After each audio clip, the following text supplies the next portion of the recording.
그리고 지금도 많은 부분에 대해서 제가 너무나 부족하고 말씀도 부족하고 근데 그 십자가의 좁은 길을 가는 과정이고요. 여러분들도 아마 지금 열심히 십자가의 그 길을 가고 있는 걸로 알고 있습니다. 그러니까 목사님이 항상 얘기했듯이 십자가를 모르면 성령을 모르면 아무것도 될 수 없다고 얘기했는데 그 말이 맞습니다. 성령님을 모르고 삼위일체 성삼위일체 하나님을 모르면 저희가 신앙생활을 한다고 하더라도 종교생활하는 것밖에 안 되거든요. 그래서 제가 그냥 간략하게 기도하고 그 다음 제 간증 잠깐만 들려드리겠습니다. 기도하겠습니다. 할렐루야. 하나님 아버지 감사합니다. 이 부족한 자가 하나님의 은혜로 이 강대상 앞에 섰습니다. 두렵고 떨림으로 섰습니다. 너무나 부족하고 연약합니다. 하나님 이 시간 주님께서 강권적으로 역사해 주셔서 저와 같이 또한 많은 상처받은 영혼들 또한 지금 너무나 부족해서 죄를 끊어내지 못한 영혼들이 있습니다. 그 영혼들의 역사는 더러운 사탄의 영들 성령의 성령을 불러 다 태워주시옵고 다 진멸하여 주시옵소서. 또한 성령께서 함께하여 주시옵소서. 더욱더 주님을 사랑하는 마음을 부어주시오며 믿음을 주시옵고 순종할 수 있는 믿음 또한 허락하여 주시옵소서. 또한 예수님의 마음으로 이웃을 용서하며 사랑하며 불쌍히 여기며 긍휼히 여길 수 있는 마음 또한 부어주시옵소서. 저희 뜻대로 하지 마옵시고 주님의 뜻대로 한 사람 한 사람 인도하여 주시옵소서. 하나님 아버지 간절히 기도합니다. 주님께서 저희 심령 가운데 좌정하여 주셔서 이끌어 받으시옵소서. 감사드리며 우리 사랑하고 사랑하는 반드시 다시 오실 구주 되신 예수님의 이름 받들어 기도드리옵나이다. 아멘. 제 간증은 뭐 특별한 간증일 수도 있고요. 그렇지 않을 수도 있어요. 근데 그냥 제가 만났던 하나님이 있어요. 어떻게 만났냐면 간단하게 이야기를 하자면 저는 거의 뭐 일주일에 6일은 술로 살았던 사람이에요. 그러니까 세상적인 여러 가지 일에 부딪혀서 술로 인해서 그날의 기분 좋았던 거, 기분 나빴던 거를 다 풀었던 사람이에요. 가족한테도 그 다음에 자식한테도. 우리 창피한 얘기지만 아까 성빈이 보셨죠? 성빈이가 마트를 가면 맥주병을 끌어안고 되게 좋아했던 애예요. 그러니까 그런 모습을 봤는데 저는 끊을 수가 없었어요. 술 자체를. 그러니까 하나님을 믿고 예배당을 다닌다고 했지만 하나님에 대한 확신도 없었고요. 또 중요한 건 하나님이 어떤 분인지도 몰랐어요. 그냥 타이틀은 집사 3년을 다니니까 교회에서 집사라는 타이틀을 주시더라고요. 근데 정말로 하나님이 살아계신지 또 어떻게 역사하시는지도 모르고 그냥 집사라는 직분을 받고 교회 생활 뭐 성가대도 갔다가 이런 종교 생활을 했던 거죠. 근데 그 와중에 어떤 사건이 있었냐면 어떤 전도사님이 그 얘기를 하시더라고요. 여러분 하나님 앞에 회개하라고 교회에서 많이 얘기를 하는데 그 회개하는 과정을 여러분들은 알고 계십니까? 그냥 회개하라 많이 얘기하는데 그 회개의 과정이 어떻게 이루어지는지 알고 있습니까? 라고 유튜브에서 어떤 전도사님이 그 얘기를 하시더라고요. 근데 그러면서 그분이 하는 얘기가 여러분들 사람끼리도 부모 자식 간에 친구끼리도 내가 잘못한 게 있으면 그 친구가 마음 아파할까봐 사죄를 하고 또 사죄를 하고 그렇게 인간관계를 회복시키는데 우리가 하나님 앞에서는 십자가의 아들까지 내주셨던 그분 앞에서 회개라는 걸 갖다가 너무 단순하게 간단하게 그냥 일주일에 교회에만 와가지고 하나님 죄송했어요 잘못했어요 이렇게만 끝내는 게 너무나 우습지 않습니까? 라고 그런 이야기를 해주시더라고요. 사람지간에도 그렇게 마음이 안 좋았을 때 다독이고 내가 잘못했습니다 사죄하고 하는데 하나님 앞에서는 그런 과정이 전혀 없다는 거죠. 성도들 자체가. 그래서 제가 그 이야기를 듣고 머리에 망치를 맞은 느낌이 들었어요. 그래서 나도 한번 회개를 한번 해봐야겠다. 그래서 새벽마다 일어나서 기도를 했어요. 제가 저는 하나님이 계신지도 모르겠고요. 하나님이 어떻게 역사하시는지도 모르겠고 옛날에 뭐 2000 몇백 년 전에 예수님이 저희 때문에 십자가 앞에서 돌아가셨다고 하는데 저는 믿어지지가 않아요. 저는 믿어지지가 않고 뭐 제가 죄인이라고 하는데 교회에서 맨날 목사님이 얘기하는데 저는 느껴지지도 않고 믿어지지도 않아요. 그러니까 이거를 하나님께서 저한테 깨닫게 해주세요 라고 기도했어요. 하나님 앞에 매일 새벽에 일어나서. 근데 시하는 건 뭐냐면 그 시간만 되면 눈이 떠져요. 직장을 다니고 있는데도 피곤함에도 불구하고 이상하게 그 시간만 되면 무릎 꿇고 기도를 하기 시작했어요, 제가. 그래서 될 때까지 한번 기도를 한번 해보자 이 마음을 갖고 기도를 했죠.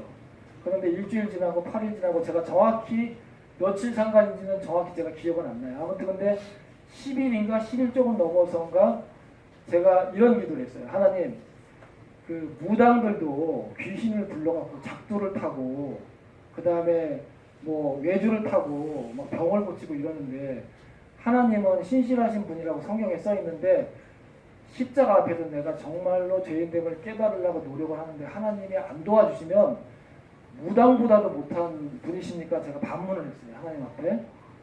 그리고 나서 그 다음 날인가요? 그 다음 날 제가 기도를 하는데 갑자기 누군가 내 마음을 콜라 드셔보셨죠? 캔콜라를 보면은 콜라캔을 다 마시면 이렇게 찌그러뜨리면 애들도 찌그러질 수 있잖아요. 찌그러뜨릴 수 있잖아요.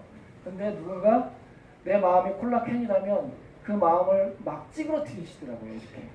누군가 알지는 못하겠지만 막 만지시는 걸 제가 느꼈어요. 그 완악했던 마음이 저는 원래 장남이라서 눈물을 잘 안 흘려요. 웬만해서 눈물도 잘 안 흘리고 그런데 누군가 내 마음을 그러니까 한마디로 성경에서 얘기하면 밭을 기경하라 그러잖아요. 그러니까 딱딱히 굳어진 땅을 트랙터로 완전히 다 갈아엎는 느낌을 받았어요. 그러면서 생각이 들어오는 게 바로 내가 지금 하고 있다. 내가 바로 하나님이다. 음성은 못 들었어요 저는. 근데 느낌으로 내 영으로 알 수 있다. 아 하나님이 살아계시는구나. 그래서 제가 울었어요.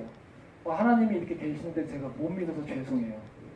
그리고 무릎 꿇고 울기 시작했어요. 하나님 죄송해요. 이렇게 살아계신데 제가 하나님을 느끼지도 못하고 깨닫지도 못했네요. 하나님 용서해 주세요. 제가. 그냥 그때는요 너무 무섭고 두렵고 떨려서 그냥 용서해 달라는 말만 했어요.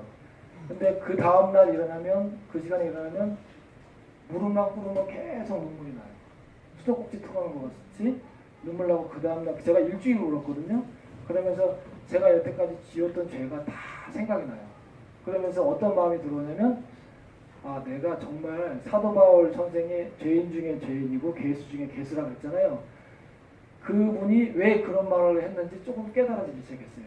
아 내가 정말 이런 하천의 오물보다도 너무나 더러운 존재구나. 내가 여태까지 죄만 짓고 살았구나.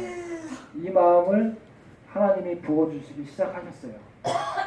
이 마음을 부어주셨고 인간으로서는 도저히 느껴지지 않는 그 감정하고 그 눈물이 쏟아지기 시작했어요. 그리고 나서 이제 그때부터 성경을 읽기 시작했죠. 읽기 시작하는데 성경들이 깨달아지기 시작했어요. 아, 이 옛날 목사님이 했던 말씀들이 이런 말씀이구나. 그러니까 저도 모르게 그냥 알아지더라고요. 한 구절 한 구절을 읽는데 알아지고 성경을 읽는데 한 여태까지 제가 5번을 그걸 경험을 했는데 속도법이라고 아세요? 그 책을 보면 되게 빨리 읽혀져요. 그런데 빨리 읽는데 그것들이 다 깨달아져요. 머릿속에. 네, 머릿속에 깨달아지고 그 제가 깨달은 걸 갖다가 누군가한테 직장 동료나 거리처 사장님한테 얘기하기 시작했어요. 내가 이런 신기한 경험을 했다. 왜냐하면 제가 하나님한테 은혜 받은 거를 가만히 마음속에 둘 수가 없어갖고 얘기를 했는데 보통 장사하시는 분들 보면 하늘에 창고를 여사 뭐 복을 쏟아 부어 주시옵소서 이 현판들 많이 붙여놓잖아요. 저런 현판이 기독교에서 만든 현판이 다 가짜입니다. 얘기했어요. 만약에 현판을 만든다면 너희는 먼저 그의 나라와 그의 의를 구하라. 그리하면 이 모든 걸 너에게 더하시리라. 이게 맞습니다. 먼저 그의 나라와 그의 의를 구하는 게 맞습니다. 했더니 그 사장님이 그 현판을 제 보는 앞에서 띄었어요. 제가 이런 얘기했을 때 그분은 일반 장로교를 다녔고 깨어있는 분이 아니셨거든요. 그런데도 불구하고 그분이 그 현판을 띄워버리더라고요. 제가 얘기하는 걸 듣기 시작했고요. 뭐 그런 변화들이 일어났고요. 그리고 나서 성경을 읽는데 아까 목사님께서 설교를 하셨지만 제 90쯤에 하나님 왜 나를 버리시나이까 하고 숨을 거두고 영원히 떠나간지다. 제가 그 구절을 읽는데 그때 당시 제가 통곡을 했어요. 근데 통곡을 하면서 우는데 울면서도 제가 이상했어요. 내가 왜 이렇게 울고 있을까? 너무나 신기했어요. 내가 어머니 아버지가 돌아가셔서 이렇게 울지 않을 내가 지금 이렇게 눈물이 범벅이 돼갖고 통곡을 하고 10분 넘게 내가 이렇게 왜 울까? 울면서도 내가 너무 신기했어요. 아 이게 바로 하나님이 내 마음을 만지셨구나. 하나님이 계시다는 걸 나한테 확증시켜주기 위해서 저는 원래 의심이 많은 사람이거든요. 대단히 의심이 많은 사람인데 그 의심을 하나님께서 완전히 무력화를 시켜요. 그러니까 나를 안 믿으면 너는 도저히 살 수 없어. 이런 부분들을 하나님께서 깨닫게 해주셨어요. 근데 그 과정이 있었고요. 그 과정이 있은 후에 저는 그래도 술을 계속 많이 마셨어요. 술을 계속 많이 마시고 하나의 사건이 벌어졌죠. 영업을 나가다가 차를 세워두고 보통 오토를 남자분들은 잘 아시겠지만 차를